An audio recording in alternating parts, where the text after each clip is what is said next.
frame this is. And it basically tells you for 25 years past the destruction of Jerusalem. And then everybody going into captivity.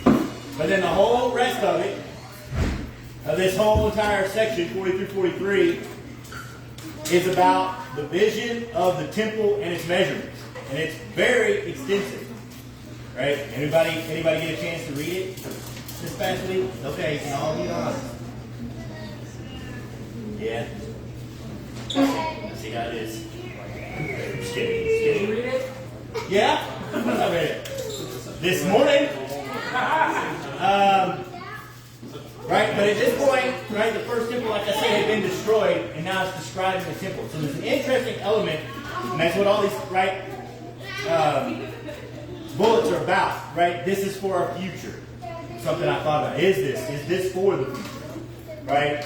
It sounds as if it's multi-layered, like a close future and a final further out future. Right? It has both languages. Chapter 43, starting at verse 5, is where you get the feeling that this is a farther.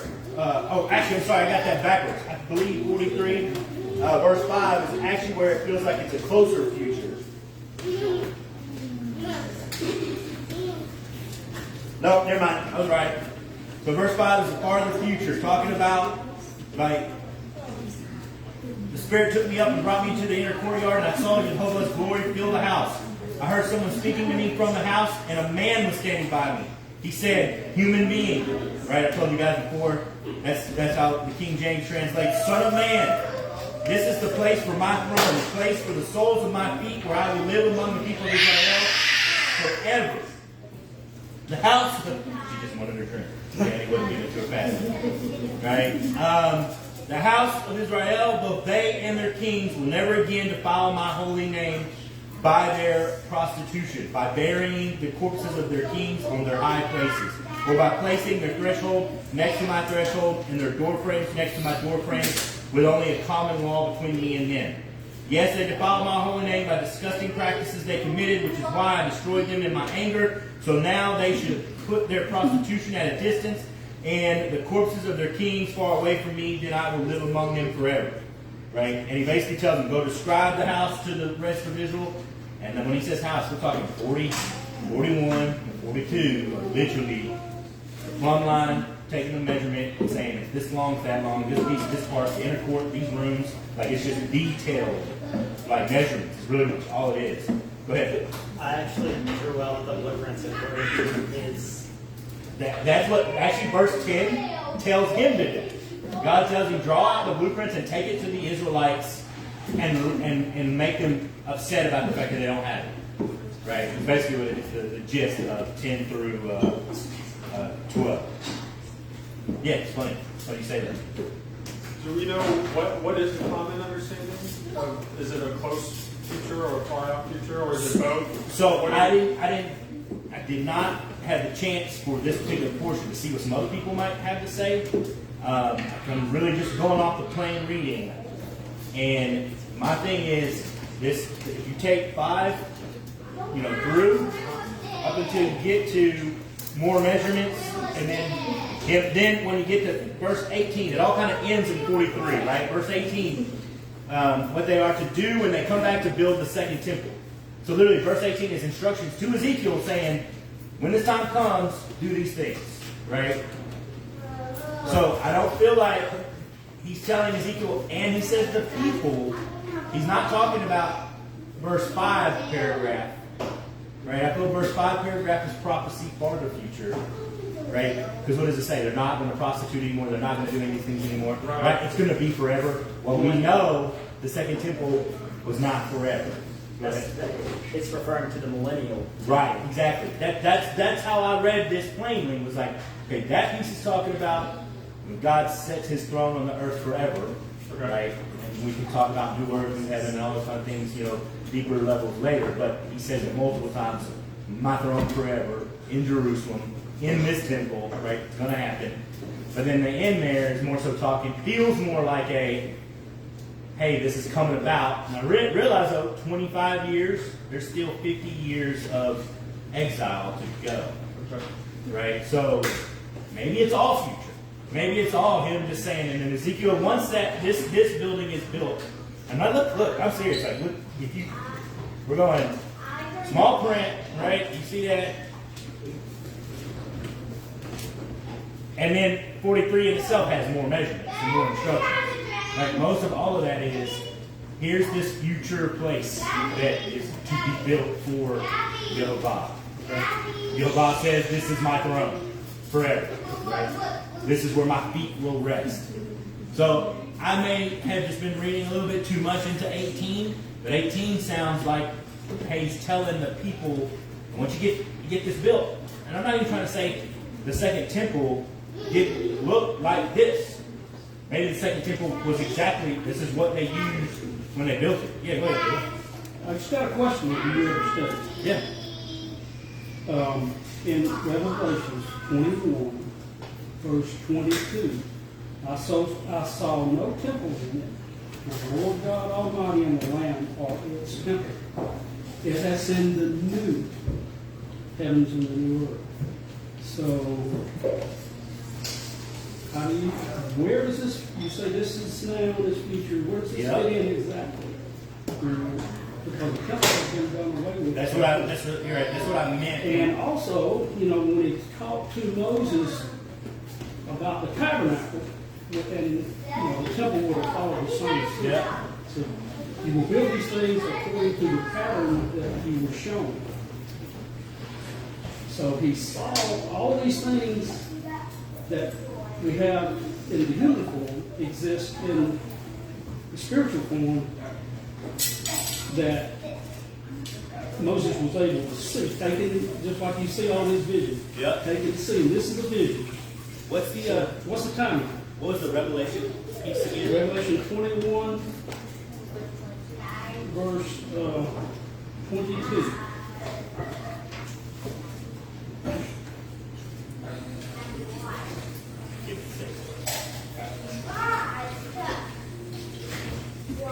Are you trying to say that there was only close future? I'm asking. I've been studying on this, and this is one of the questions that I've got, and I've had for quite a while. That's a good question. Yeah. Because when the new heaven and the new earth comes down, he says, I make all things new. And he didn't make a new temple. He said, there is no temple there. There's no sun there. There's no My understanding, the new heaven and new earth comes down at the end of the millennium, right after the millennial reign. So this temple is millennial reign. Right. Yeah. And only. Yes. I'm not willing to put a nail in the coffin. But yes, I would agree with what everybody's saying. Right. Looking at it myself too. It definitely comes, post millennial. Feels like in the book of Revelation, read. It's post the millennial reign. That's what I was thinking. That's what I meant when I said. I kind of understood that. That's what I meant when I said new heaven. We can talk about the new heaven and the new earth. I just want to inject one thing out there. Like you were saying, literal on back earlier in you were talking about wearing the lock piece between your eyes and on your arm, circumcision of the heart. There's literally there's figurative things and things in space. Figurative, yeah. How much of this visions or something we're supposed to take out of, and it may not necessarily be something physical. Are you talking about everywhere, like Book of Revelation and Ezekiel? No, I'm talking about Ezekiel right here. Hey, we know that there are those things. They're that way. They're figurative. They're for us to see something. Metaphor, and for us to see something else in it, and not necessarily sometimes a physical something. Are you trying to say that you don't think that this temple is actually a physical temple that they're talking about? Well, this one, Ezekiel, I don't know if it's going to be, if it is a physical human. I don't think that he would have given such specifics on the temple if it wasn't to be a physical thing. As a pattern? I mean, like with the dimensions and things like that. I mean, you're giving very specific dimensions and things, and so, which... That's the reason I'm saying that, is that Moshe, when he was told to build the temple, he said, be careful that you build it according to the pattern that you were shown. Yes. And I'm saying that this possibly could be a pattern, possibly of something to be built in the future physically, but it may be just the plan, the pattern itself. So and when you first asked your first question, it actually kind of took me for a loop for a second in my mind, because I remember, right, even from what I just read and reading it again this morning to get ready to talk about it, I remember that word, our favorite word in the Hebrew roots movement, forever, right? Yeah. And so, as I reconcile it just right now, I'm not saying it could be good for future discussion. I believe it could be, because of the word forever, I don't believe new heaven and new earth is not part of forever. But So even the statement in Revelation, it's actually beginning of forever, isn't it? yeah, This is temporary. right, eternity, just to even fathom that, right? So for me, I feel like it could be both, It could be that it's metaphorical in some sense, right? I kind of agree with what Sarah's saying about the details of the measurements, but don't misunderstand me. I didn't do like John. Yeah. To answer, what she said, what I believe, Yeah. I don't believe. You don't know. Because I don't know. Yeah, right. I don't have a firm grasp on why, and that's the reason I'm throwing that big question out there that everybody else can be researching it too. Yeah, look at that. What is the big thing? Yes, I would say that right now, getting everything that we're putting together, it feels like it could be both metaphorical, because like it says to in Revelation, like you just read, ain't gonna be no temple. They're gonna be the temple. Well, then does that mean they're gonna be new heaven, new earth, and be Jerusalem somehow, or something, or does it matter, right? Is it the physical location no longer the issue because it's the pattern that Moses saw in heaven? All these things are really good things to do. Well, also, if you go forward, I know this isn't part of this portion.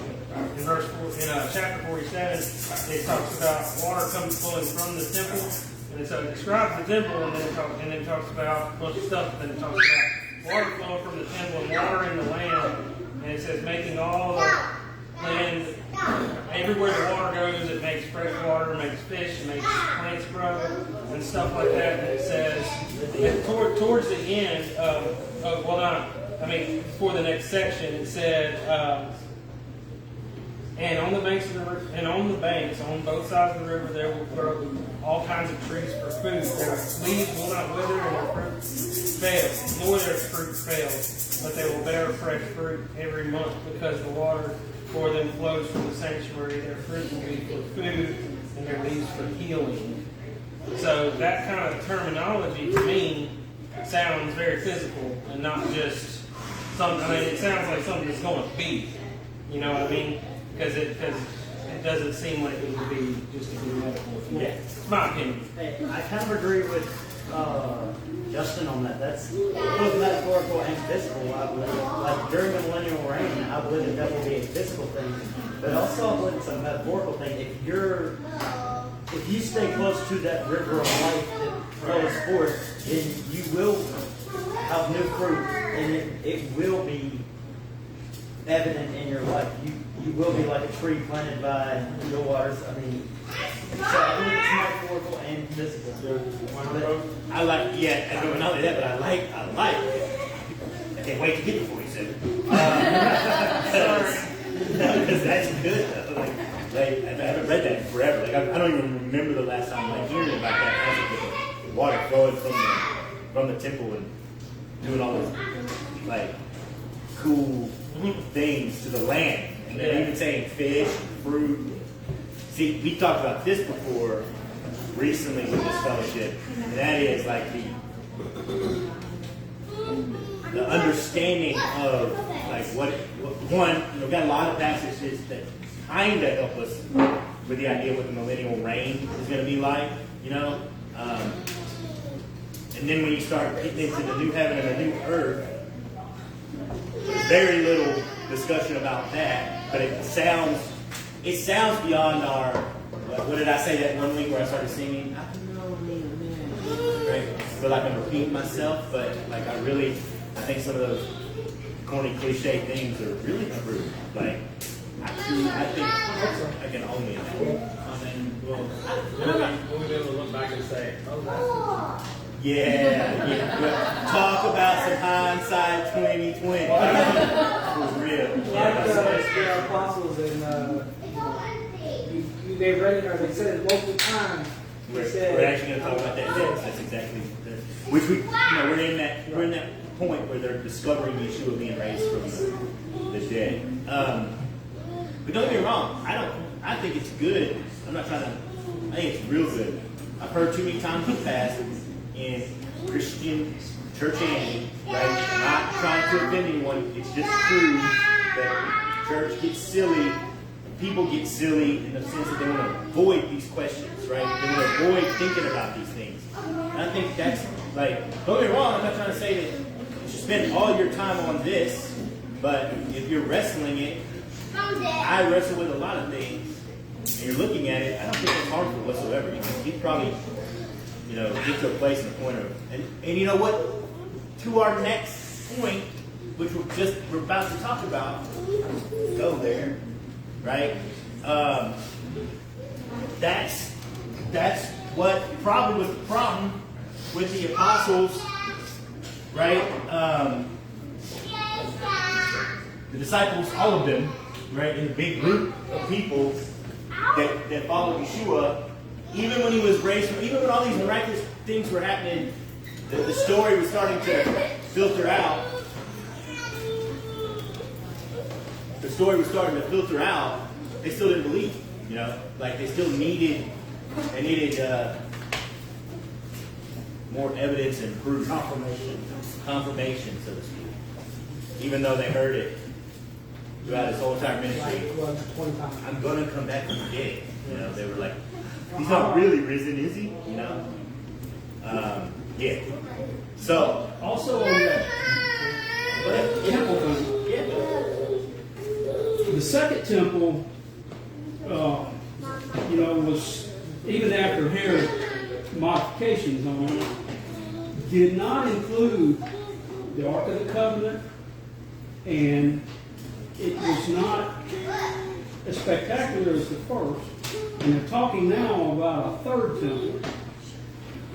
I'm just wondering, in my mind, in your mind, how does the Father view temples that are built to him that he didn't say, now go build it and build it this way, and I will come there and you see the cloud come and him go in.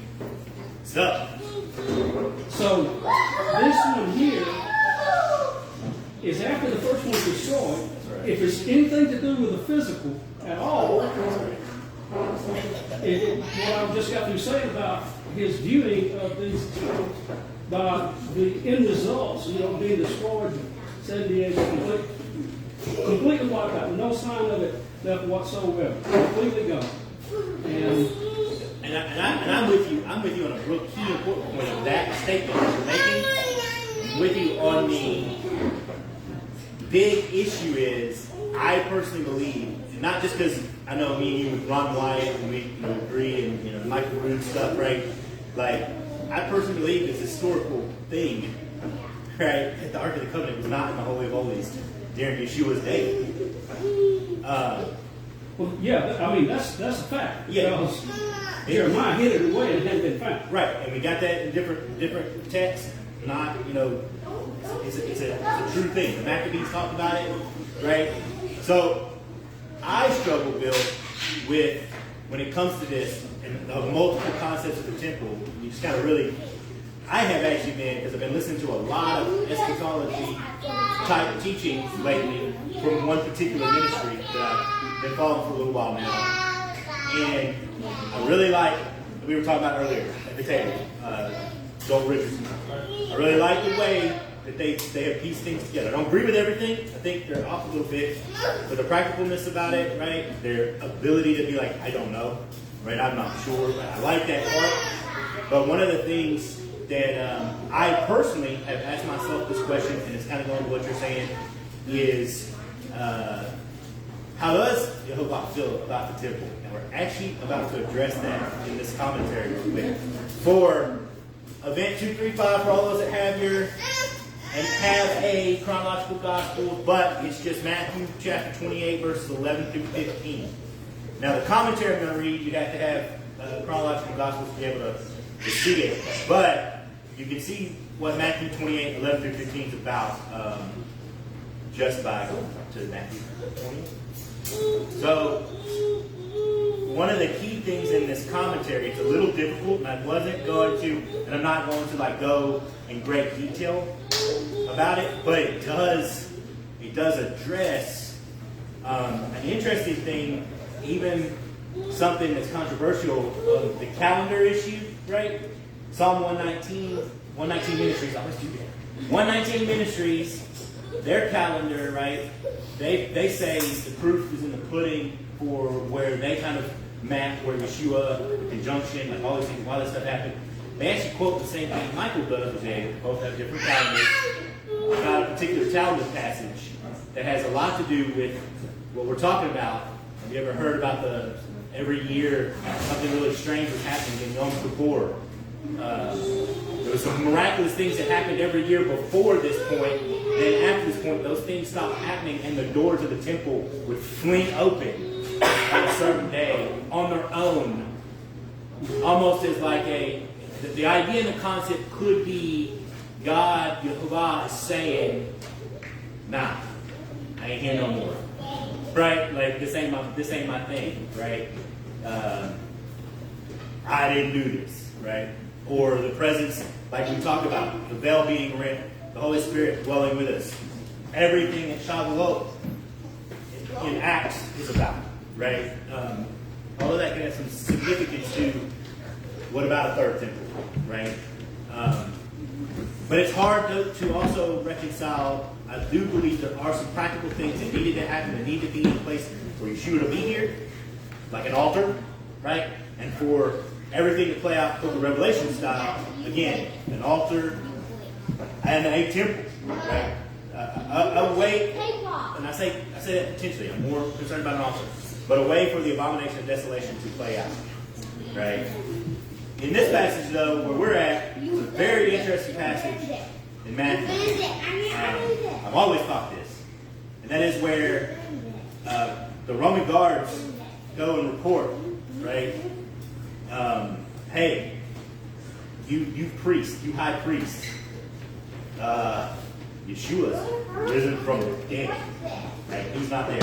They tell him everything that they saw, and in the process of them hearing their testimony, they paid him large sum of money to be quiet and not talk about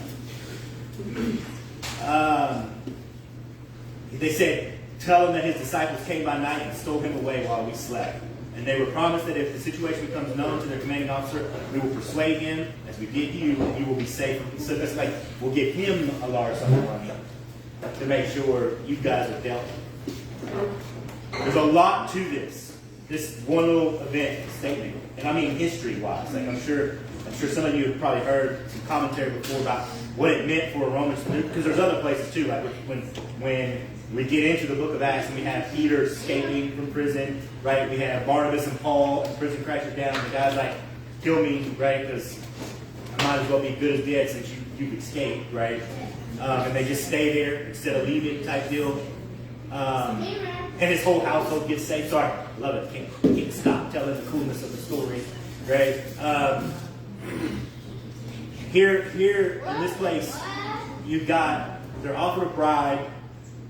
And this is a testimony commonly reported among the Jews until this very day. So whenever Matthew was written, right, he's like, hey, the Roman guard said you guys just came and stole the body, right? You read that in context of what it's saying.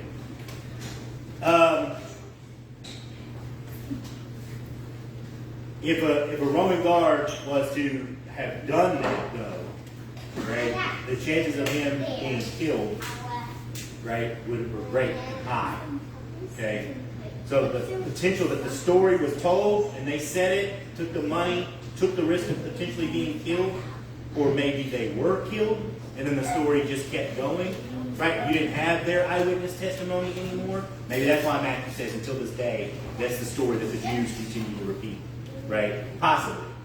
The interesting thing is if you draw out the timeline when this happened, there's some historical references to the reason why the Sanhedrin had power and authority removed from them. Okay? So, I'll try my best to sort of summarize this. There are 8 primary historical events that coincide to mark the very year in which the Sanhedrin engaged in this act of bribery, which involved the 2 Roman guards who watched the tomb of Yeshua. So first, in a brief outlining the guidelines of adjudication of Noahide disputes by rabbinical court, in October 7th of 1997, a group of Sanhedrin in Israel. So that's more modern day, right? Not too long ago. Okay, I'm old. It was actually the year before I graduated.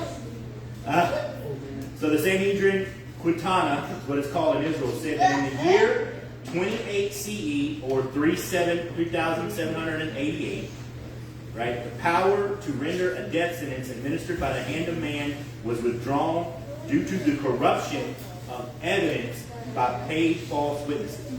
So it's just a statement that in the same year, around at least, if you don't agree with Michael Rood's timeline, around the time that this would have taken place, these historians who now put together to be a Sanhedrin literally say this same time frame they got dismissed and power taken away from them because they tried to pay people off of the bribe. It's one statement, one small statement in bold letters in this document. The second one, right, in the Talmud, in Shabbat 15a says, and this is what I was talking about before. No, never mind. Sorry, I'm not gotten there yet. Yeah. So, 40 years before the destruction of the temple, this is in the Talmud, the Sanhedrin went into exile and took its seat in the trade hall. So, basically, go back from 70 AD around, it's actually 68 CE, right, or AD, 68 AD, when the temple was destroyed, second temple, which we just got through talking about. Go back 40 years, same time frame that this one reference mentions. There was a reason why the Sanhedrin had to go into exile, right? Don't know the reason, but it says there's a reason why they were no longer, they did something wrong, so to speak. The third, right, is just talking about, it just kind of pinpoints the same time frame of when the destruction of the temple was, but finally, in the Babylonian Talmud, there's a passage that reads, during the last 40 years before the destruction of the temple, the lot did not come up in the right hand, nor did the crimson-colored strap become white. So basically, there was a miracle that they record earlier that talks about, it's very vague, there's only a little bit of historical, legendary reference to it, but the crimson cord that they used to tie the Yom Kippur lamb, the temple lamb up with, or the goats, excuse me, the goats. No, sorry, totally. Yes. Scapegoats. Yeah, the scapegoats. It was crimson, and literally the one cord would turn white every year. Well, it stopped turning white. The miracle stopped happening during this time frame. And then the other thing they quote is, nor did the westernmost light shine, and the doors of the temple would open by themselves at the same time. So there's some historical reference to the fact that this bribe, or this, in general, this time period of Yeshua's, dead, burial, resurrection, the Roman guards, the Sanhedrin bribing him with a large sum of money, that it was known about and caught and disgraced. These dudes were dismissed, and then some miraculous things that normally would happen were no longer happening. Some other ones were happening, like the doors opening up on their own. And that in itself is just, to me personally, the reason why I wanted to put it on, that's cool, crazy, strange, right? But a lot of people, including 119 Ministries, point to this time frame where they're like, all of these recordings in history come together and say, at about this point, right? Michael believes it's more of a specific time, 119 believes it's a different specific time, but regardless, they still agree that these statements are the statements that show you something went wrong with their authority, that where it was publicly, even recently, historians were like, yeah, we got evidence. You know, the new Sanhedrin, the current Sanhedrin, says, yeah, we have evidence that our power was robbed from us back then for this reason, because of a bribe, caught bribe. Interesting in itself. And Michael says 28. Yeah, 28. It says that's 3788. Is that what it said? Yes. 37. According to the Jewish. According to the Sanhedrin, Quinton, or whatever. Now, I don't know if that there's some, and this Messianics and some other historians all agree on. There's a gap of time. A particular rabbi intentionally tried to move hundreds of years because he needed to prove that somebody he said was the Messiah was the Messiah. And they all go by that time. So the weird thing is that rabbi was a Pharisee. Pharisees are your modern day, right? So they're not going to admit that wrong, right? There's other historical pieces and evidence to say silly, right? So Michael, I know that a lot of people doing the time calendar wise, including Michael, but there's others, right? That say no, we're not in 5,000 whatever and whatever. We're actually in 6,000 or something. Okay? And Michael's not on his own by that. He's not out on the right field like people believe he is sometimes. And I believe, I'm not entirely sure, but I think 119 also knows and says and talks about this missing couple hundred years, right, to put us in a different time frame. They're probably the other boldest about going against the grain of the calculated Hillel calendar. Michael and 119 are probably together while they don't agree. They go against the grain of the calculated rabbinical calendar. Go ahead, Jay. I also believe that the Nazarites altered dates. If you go back to earlier writings than the Nazarite text, including Josephus, who was a historian and he was not a Christian, he had no reason to lie, and he gives dates that the Nazarite text disagrees with, as well as the Septuagint and the Pentateuch. They all disagree with the Nazarite text. I believe that a lot of timelines are wrong because of that, because the Nazarites were trying to say that Melchizedek was what's his name? Shem. And because it says that Melchizedek had no beginning of days and no one. They're like, oh, well, it was Shem. He was just super old. No, I believe it was Messiah. I believe Abraham spoke to Messiah. And they were trying to cover that up because Yeshua said that he was of the line of Melchizedek. And he was the high priest under the order of Melchizedek. So That's it's interesting. We'll talk about that later. I'm actually curious because also I need to do something. I think anybody should take some effort and time in doing this. This is for the group, right? Get into Josephus a little bit. Learn about what that Jewish historian had to say because there's some interesting just data points in general. To the point to where unbelievers have tried to smear his usefulness for years because he backs up so much stuff that is gospel message, stuff that is going on during the time frame. All right, so I'm going to leave Luke 24, verse 12 controversy alone today. We're going to move past it. All right, there's a number of historians. Michael agrees that this was inserted later on by scribes. It was not originally Luke's statement. Not that big of a deal, other than it does truly actually kind of mess up. That's why I put chronology, right? It messes up the chronology of the story. And it contradicts, what it does is it messes with the other gospels. Basically, the other gospels say Miriam of Magdal came late at night when it was still dark, saw the tomb was empty, went and told Peter and John. Peter and John came, saw the tomb empty. They went back and pouted. Then Miriam went and got the women together went again, and this time, or a group of other women went, right? And they see that the tomb is empty, and then they run into Yeshua as they turn around to leave, right? Then all of a sudden, Luke 24:12 comes in and says, and then Peter went and saw the grave empty and his clothes folded. It's like, wait, you already did that. Like, if you follow the timeline. So, just an interesting scholarly thing we can talk about later. That's what that means, though. That's what the slide's about. Okay. Great passage. Mark 16 just briefly touches it. 12 and 13. Yet Yeshua appeared in another form to two of them as they walked from Jerusalem and went to the country. When they returned and reported it to the others, they did not believe. So that's a Mark's summation of the road to Emmaus, and then you have Luke's entire story of the road to Emmaus. Who in here is familiar with the road to Emmaus? The story of the two disciples walking with Yeshua and didn't even know it, right? Most of us. Yeah? Yeah, remember that? Okay. One of the key things that I learned years ago, when you think about this and talk about it, it's a 7-mile journey. Okay?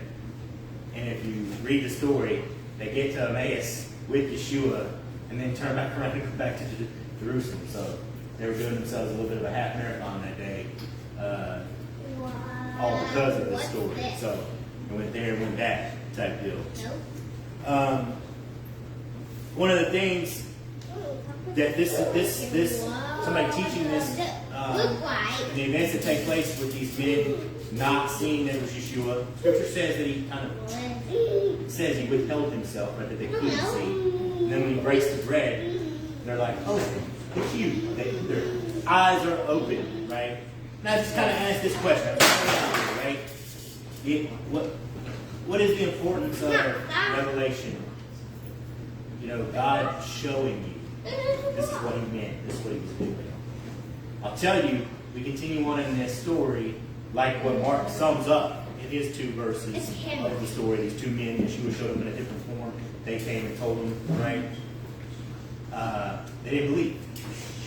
And it says here, right? In verse 32 of Luke 24, they said to one another, "Did not our heart burn with us while he talked with us in the way and opened the scriptures to us?" Then they arose immediately and returned to Jerusalem. So they were excited enough to walk back that 7 miles. I'm convicted, very convicted. Okay, then they arose immediately and returned to Jerusalem. There they found the 11 gathered together and those who were with them, who reported, "The Master has risen indeed and has appeared to Shimon." Then the 2 disciples told the things that transpired while they walked along the way to Emmaus, and how he was recognized by them in breaking of bread. And at this point, right, we move on to verse 30. One of the things, sorry, that last bullet right there, it's kind of what we kind of already talked about today, right? And it's sort of that comparison between Revelation and study. I think it's a really healthy thing that everybody in this room, right, doesn't fall into the trap of saying anything past, "I think it could be," or "I personally believe it." Okay? Because that, to me, is where study and revelation comes from. I'm not trying to say the revelation of Yeshua showing up to them and talking to them about who he was, telling them specifically in the scriptures all the places he was written about. Then they still not recognizing who he was until he broke the bread. It's a supernatural revelation. That's kind of what I was talking about earlier about that memorial. Like, you cannot get away from that was God stepping in and intervening in my life at this point in time. That was a miracle, almost, right? Or maybe it's not even an almost. Maybe I know that was a supernatural interaction. But when it comes down to feel like the Holy Spirit has revealed this to me or revealing this to me, right? You know, demonstrative language and attitude sometimes scare me. And I would say you should be scared. It's okay to say, nope, especially with the big stuff. I definitely believe this. It's dangerous to say, Jehovah told me. I get a little bit. Okay. I'm not saying you can't say I feel like Jehovah is telling me. If you really mean that, right? But don't use that as the statement just to not sound demonstrative on the other. That's what I meant by that. Now, it doesn't have a whole lot to do with, it's a little bit just based off the revelation versus study concept, because again, these dudes are hearing the truth, they're hearing it, they're seeing it, they don't recognize it until Yeshua lets them recognize it. They see, then they're like, no wonder we felt the way we felt while he was saying all these things, right? It was him. Okay. They get back to the 11 and they tell him, let's see. I liked how when Yeshua shows up in verse 36 of Luke 24, Yeshua himself stood in the midst of them and said to them, Shalom, Alakim. They were terrified and afraid. Right? I don't know. How would I feel? How would I feel in this moment? Would I be terrified and afraid? And they supposed, but here's the key. They supposed that they had seen a spirit. And he said to them, why are you troubled? Why do these thoughts arise in your heart? Behold, my hands and my feet, it is I, myself. Handle me and see. For a spirit does not have flesh and bones, and you see that you see me have. I just thought that was interesting that he's like, I'm me, right? And of course, there's a lot of doctrine, theology, there's thoughts and ideas out there, but, again, the angels that showed up at the tomb, right? Did they have a physical presence? Did they have a body? Yeshua being raised from the dead. I said last week, I believe he went to heaven before he left in the 40 days. Talking about the first fruit offering. Taking those who had risen out of the grave with him, right? Flesh and bone, has a body. What kind of body did he have? Sure. Right? Is it the same? Granted, you read this passage, right? They were like, he was like, look at my wrist. Later on, we'll get there next week. I said, poor Thomas, right? Next week we start with 241. We'll start with the Thomas incident, right? But because at this point, in John 20:25, Thomas comes back and they say, we've seen the Master. But he said to them, except I shall see in his wrist the print of the nails, and put my finger into the print of the nails, and thrust my hand into his side, I will not believe. And Yeshua shows up, and he's like, go ahead, come here. There you go. We'll get there next week. That's what we pick up. He was set up from the get-go. Doubting Thomas, poor Thomas, right? He's got to be made an example of for the rest of us. Gotta have that one person. Right. Exactly. So, and then the key thing, though, is that in that same time frame, right, Matthew 28:16 tells us, then the 11 disciples went away into Galilee, into the mountain where Yeshua had ordained them. Right? And then you come back with Matthew 28:17, and then also finishing up with John, then Yeshua shows up to Thomas. So it's not in the same room, like I was taught to believe, there's a distance between them to put all this together, right? They went up to the mountain. Then Yeshua shows up and shows Thomas. Go ahead. Again, like I said, interesting with verse 39 of Luke 24. What does he mean, right? He says bone, he says flesh. That's me. It's me, guys. Like, it's really me, right? I'm just curious. My body doesn't really have. Is it like a special body? Like, is that his resurrected body? I mean, is his resurrected body, is it the same kind of resurrected body I expect my grandma to have? Because I think I'm gonna live through the 7. I'm just saying. That's my view. You think you're gonna what? Live through the 7. I reckon it's in 7. Be on the other side. I don't think that for any reason. There's no revelation. I'm being silly. I'm acting big and bad. I don't have a promise. I'm like, I'm gonna make it. We'll leave it there. Dad, I heard this said one time, and it's kind of, somewhat Christian cliche, but, you have God, Yeshua, and the Holy Spirit. And I think Yeshua is just a body, to represent, you have him in his image, then you have the fleshly image, then you have the spirit. I was not even trying to go there. You just opened up. No, what yes. Not only that, but the physical angel that shows up throughout the Old Testament. What is his name? I'm gonna mess it up.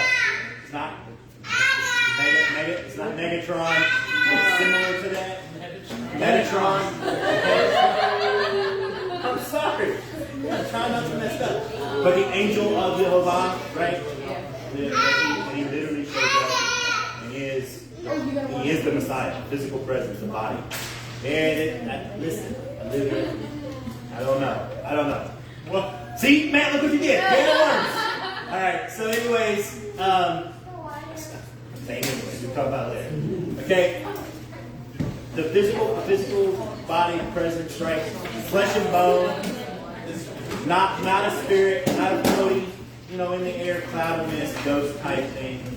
I just feel like that's something to think about and to keep in the back of your mind when somebody's like, "Oh, look, that apparition, it's Jesus, Yeshua."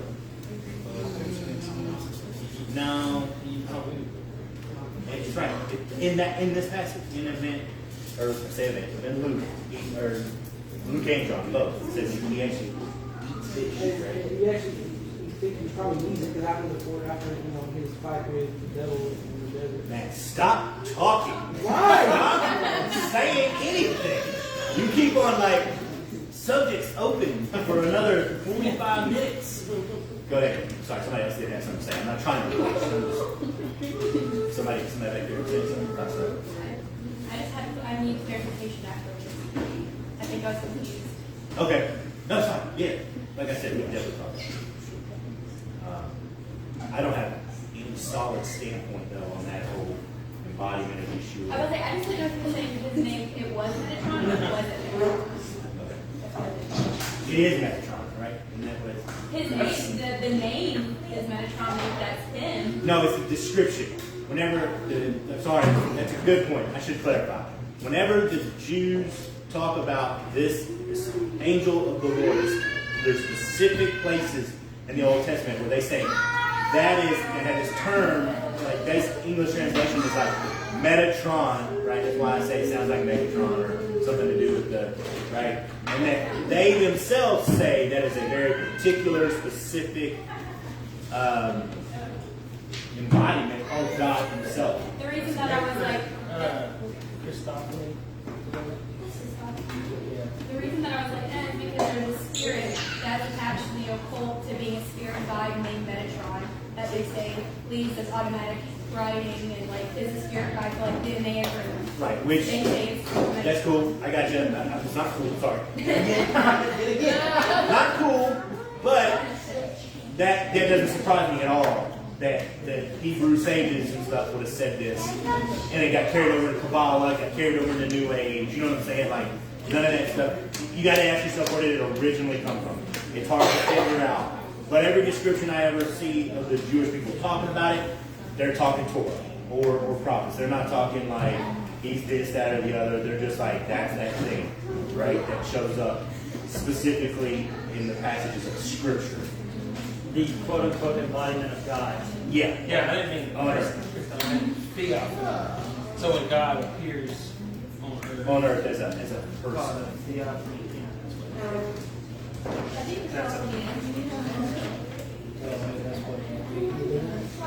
But yeah, I don't know nothing about what the rabbis say about it. Yeah, and I don't know a whole lot. I've only heard a couple of things about it. And I haven't verified some of those things. I just trust the source where they came from. I was like, okay. All right, guys. Cool. Good stuff. We want to. Oh yeah, I messed up the order again. Robert, you want to hit the end on that live stream? Finish. Or you want to do that? Finish.